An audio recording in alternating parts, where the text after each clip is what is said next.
Uh, Hello, everybody.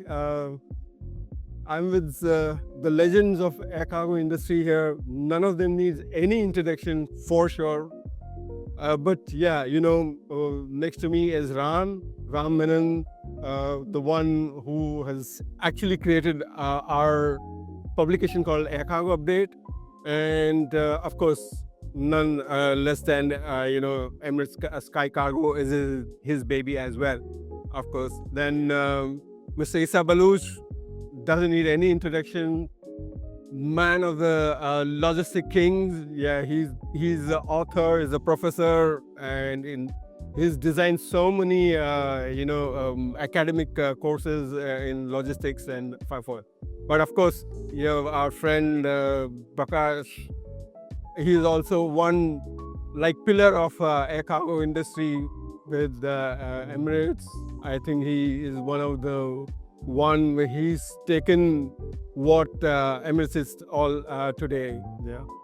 Yeah, quickly, I just wanted to want to say, like, how do you see air cargo update after 25 years? I mean, when you people started, or what was there in your mind? Like, why was the need to come up with for this kind of a publication? Both Issa and I were involved in and Ali Jalaf when the update was created. It was a part at that stage of initiative of we were looking at for creating a regional chapter for TIACA, and so we had a deal with the air cargo update, and where we created a revenue stream to support the chapter. So that was the whole idea. That's how it all started off. And I think we went on for a couple of years before that chapter idea was just discarded. And the air cargo update continued. So how do I feel? I mean, looking at that, very proud of that.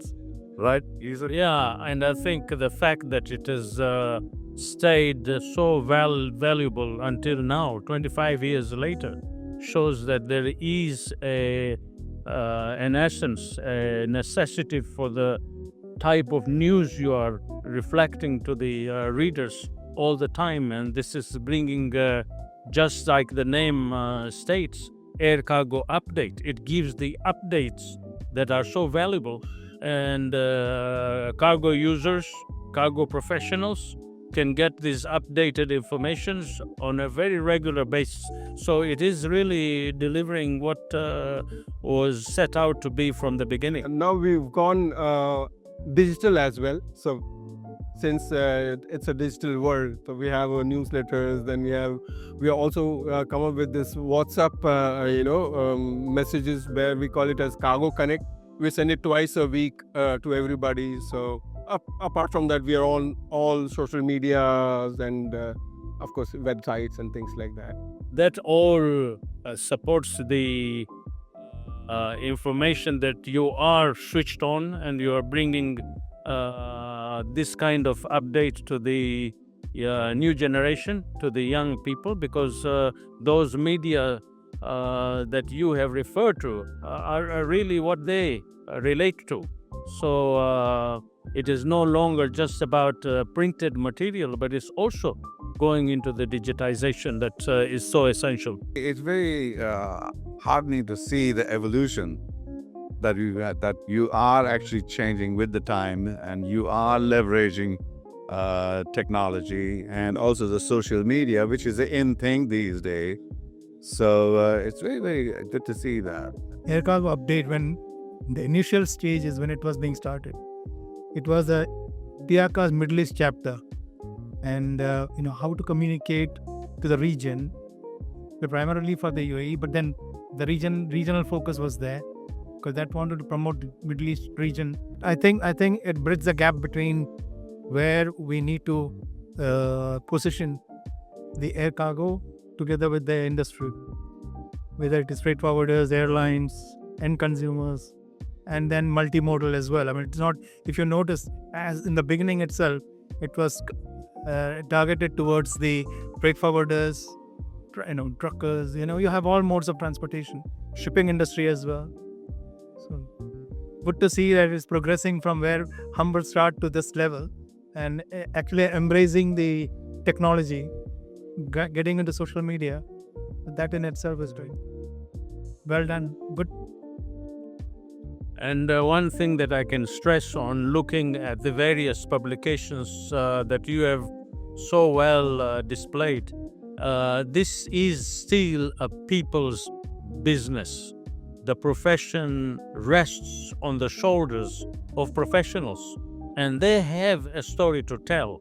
So what you are doing by unveiling the various faces that we see is so vital, because you can relate to the profession. This is a profession by people. And I think the stories you are conveying is the story of the sector through professionals. And that, I think, is so valuable. Yeah, Ram, how do you see the air cargo industry evolving from the time when you started off, about 30 years ago now? And now, what kind of a transformation have you seen? I mean, air cargo was, it started out as an emergency means of transportation. And in the 90s, where the science of supply chain management started evolving, and this stopped being an emergency mode of transportation, and it became a full-fledged transportation of its own. And when you look at the science of supply chain management, and within that inventory management, you realize that the higher cost of air freight actually adds economies to the overall supply chain, because time has become a very integral part of the other three dimensions. So inventory holding in itself started getting more fluid, cash, capital outlay, and then the inventory write-off that was happening because of changes in technology, which meant that stocking inventory was just writing off huge capital. So the inventory started being manufactured as and when it was required. So it became more just-in-time. So when you are in a just-in-time inventory mode, you need to get from one point to another point very, very quickly within those time scales. And so air cargo actually became an integral part of full-fledged transportation mode of its own. So that's how it sort of started out. Going forward, it's only going to accelerate. Over the years, the commodities have changed. I mean, your own digital media, your publications used to be an air freight captive commodity, but it's no longer, because, I mean, you've gone into digital. So while in the publication industry evolve from there are commodities, new commodities coming in. And those commodities itself are now overtaking the gap left behind by the media. So going forward, we are going to see new kinds of commodities coming up that we don't know anything about. As far as I can see, I think the 3D printing material, I think that is going to be the future captive high-density cargo moving in the future. But when you say 3D, it can happen anywhere. Why do you need to move? No, but you need to move the ingredients. Ingredients, you mean the raw materials for that. That is the commodity that I'm talking about. That's not the 3D. The end point can be anywhere, but then can be anywhere, yeah. And what is going to happen is now that is going to create an issue for the traditional manufacturing. Take a watch, for example. Every component has got a supply chain of its own. In a 3D printing environment, you could print the whole thing in one go. So there will be fundamental shift in the manufacturing, and traditional routes of cargo or source of cargo might change. And that will be replaced by the raw materials, ingredients for the and reach on time fingerprinting. And that's my outlook as we go forward. Yeah, and I think we will be seeing more and more the algorithms making choices depending on customer demand, and that will all rest and not allowing air cargo to be defined in isolation. It is going to be an integral part of logistics and supply chain, taking into account the 5 assets of logistics, which is aviation, maritime, rail, road, and inland waterways, resting on the benchmark of 3PL. So then you are all going to be seeing local distribution centers, regional distribution centers, global distribution centers, all enhancing multimodal transportation in a very, very select manner, whereby clients and using algorithms will decide. And a client may not see what are the combinations behind the scene, but that will take place. And this is why we are now, after the new generation, after the young people, be a specialist in air cargo. Learn everything about air cargo, but at the same time, be a generalist of all the modes of transport, so you are a multimodal professional. And these are the type of things that we are now emphasizing on more and more. And I think, as we go forward, just to add to what Issa said, so you are going to start seeing restructuring of the logistics and transportation industry and the transportation processes. And that's going to happen in the next 3 to 5 years. Prakash, you've been one of the pioneers in fact, selecting the GSAs. I think that was the concept of the GSAs probably as one of the Emirates which has started, and now it has evolved so much.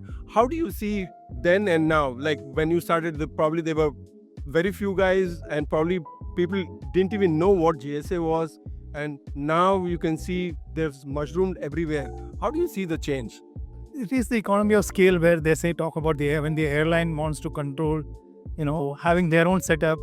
It's quite an expensive affair. So they started selecting the general sales agency, GSSA, to begin with. And then the GSA concept was actually appointing a GSA representing the airline in that market, and also for their nearby markets as well. But what has happened right now is that many airlines, they have realized that it's better, instead of having their own setup of having staff, they have outsourced that to the GSAs. I believe that the new airline, the Riyadh Air, I think they have given the entire GSA to one company to look after the whole of India. So if you look at actually the setting up of offices in so many different cities in India, it's a very expensive affair actually. So this way, it's more cost effective, provided they can, what their plans are or what their expansion plans are. Based on that, it could do well. But I believe going forward, you can see more and more airlines adopting that GSA model. If you were given opportunity to add or delete when you started and now, what would be that one? I don't think I would probably change anything, purely because it was all a part of evolution. Although I wish the evolution was a little faster, because the air cargo industry was very, very slow in adapting to electronic communication and electronic transition. If you take something, you might change something, the end result would have been very different. And that could be positive, but it could also be negative. Because sometimes when you're creating a machinery, you need to have all the components in place, in the right place. So yes, we were slow, but the evolution and learning is on track. And what Issa said was absolutely right. in terms of creating the algorithms which are going to go.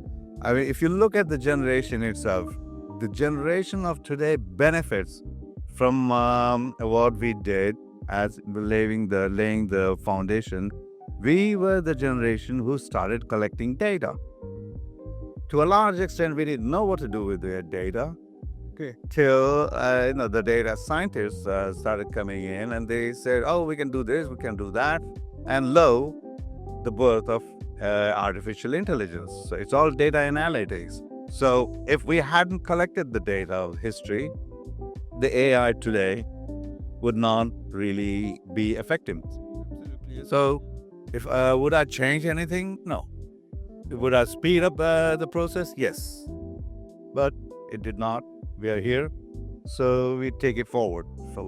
Ram is 100% right in that aspect, and I would add one area that I would really focus on if I were to redo anything, and that is to emphasize to the young people that barrier to entry in this sector is so low, it will welcome everyone, and you have an opportunity to learn on the job, but also to build moving forward. The opportunities are just endless. This is one of the most attractive professions you can actually have, because there is nothing like it that you can compare as far as sectors are concerned. So if I were to change anything, and that is to make enough noises so that the young people understand that there is this sector which is really providing a grandiose of opportunities to them, and they should embrace and come forward. In my time and in my generation, we failed to make that noise heard loud and clear. I wouldn't like to change anything what we have done in the past. Would like to carry forward. The only thing what would say is that the processing or the end result needs to be done faster, because you already have infrastructure, you already have the equipment, you have everything on ground. What you need is to speed up, because and also in many countries you do have the governmental regulatory authorities having restrictions. Now, if all that can be, well, it is a bit of a political thing, but if that can be speed up, then things would change quite a bit. If you ask what needs to be done right now, the younger generation is doing wonderfully well with AI. As Ram mentioned about the data, the data centers have, all these data have been accumulated over a period of time, and data mining was not done at that point in time because nobody knew what to do with the data. Now with the invention of AI, you could literally see the difference, where all those data mining is being done and being put to use in a better way. So I think going forward, we are on the right track. What will be one advice to the younger generation? Yeah, I think what I would probably say is when you are in the business, it doesn't matter what business you are in, your adaptability to evolving technology is probably going to be the most important thing. And my advice would be never cast anything in stone. But the moment you start doing that, you'll probably lock yourself out of evolutionary process. So adaptability, and the other thing that I would say is think with a cool head. And I said earlier during the conference, hang on to your sense of humor, because crisis is something that is a constant. You might be you'll be in a false world. We'll say, right, everything is perfect. I always used to say Murphy's Law and Sod's Law are real, and you have to be able to deal with it. How do you deal with that? That would be based on how adaptable you are, how flexible you are, and deal with those crises, because crises, apart from economic crisis, for the air cargo industry is always an opportunity. So that's where the growth comes from. These young people really love the essence of AI. They really relate to it very nicely. And the one thing I would like to advise them is not to humanize AI. It is a system that is there, and it is not professionals. They are the professionals. So don't treat AI as if it is a professional at the other end. I see even young people using Chat GPT, and what do? Please do a research for me in this area. This please means this is a robot that is sitting and it is there. You just tell them, do this, and it's supposed to do that. So that would be my message to the young people. The other thing that I would really emphasize is continue learning. The process of learning is important. What is beyond AI is still up for imagination. Things will continue to evolve.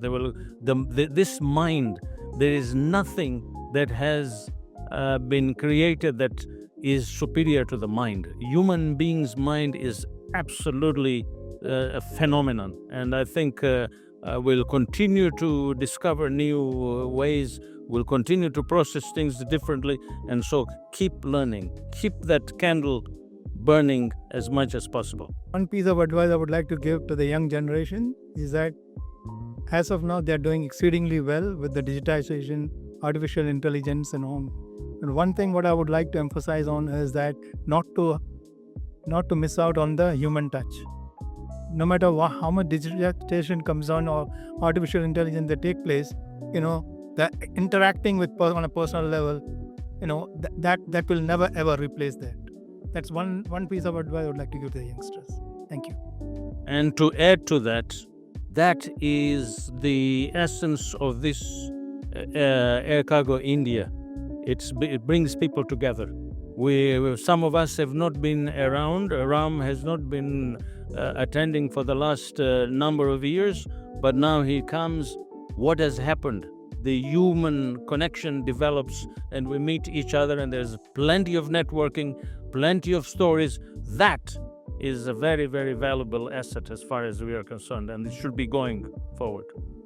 Thank you very much. I don't know how to thank you people. You have built Air Cargo what it is today. You people have done the hard work, and we are just reaping the hard work of yours. Thank you very much, each one of you. Thanks. Yeah.